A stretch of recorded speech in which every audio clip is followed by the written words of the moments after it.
तीन आदमी सफर पर निकले। रास्ते में बारिश आ गई तो वो पहाड़ की एक गुफा में पनाह लेने के लिए दाखिल हो गए। अभी वो अंदर ही थे कि पहाड़ से एक बड़ी चट्टान लुढ़कती हुई आई और गुफा के मुंह पर आकर ऐसे जमी कि रास्ता बिल्कुल बंद हो गया। न निकलने की सूरत, न किसी मदद की उम्मीद। अब तीनों ने आपस में कहा, भाइयों, इस चट्टान से हमें कोई चीज नहीं बचा सकती सिवाय इसके कि हम अल्लाह को पुकारें और अपने उन नेक आमाल का वसीला दें जो हमने सिर्फ अल्लाह की रजा के लिए किए हों।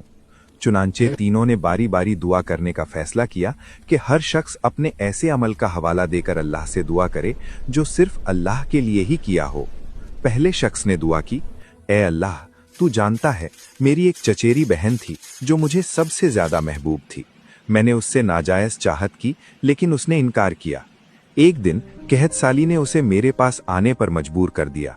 वो मुझसे इस शर्त पर अकेले में मिलने को भूख की मजबूरी में राजी हुई कि मैं उसे 100 दीनार दूं, और जब मैं उसके बिल्कुल करीब पहुंचा, यानी गुनाह की इंतहा के करीब, तो उसने कहा, अल्लाह से डर और इस पाक दामनी की मोहर को नाजायज तौर पर न तोड़।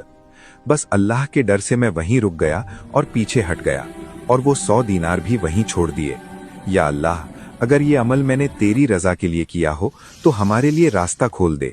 चट्टान थोड़ी सी सरक गई लेकिन निकलना मुमकिन नहीं हुआ। दूसरे शख्स ने दुआ की, ए अल्लाह, तू जानता है मैंने एक मजदूर को काम पर रखा था और मेरा उससे झगड़ा हो गया। वो अपनी मजदूरी लिए बिना ही चला गया। मैंने उसकी मजदूरी को अलग करके कारोबार में लगा दिया। उससे गाय, भैंसें, बकरियां खरीद लीं।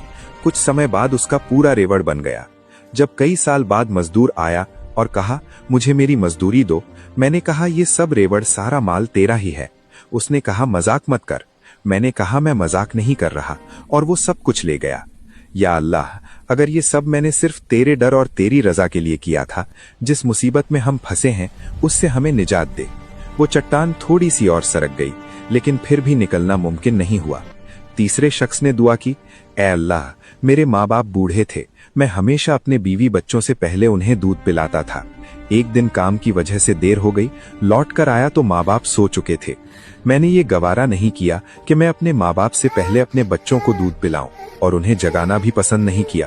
पूरी रात दूध लेकर उनके सिरहाने खड़ा रहा और बच्चे मेरे पाँव में रोते रहे, यहाँ तक कि सुबह हो गई। उनकी आंख खुली तो मैंने उन्हें दूध दिया।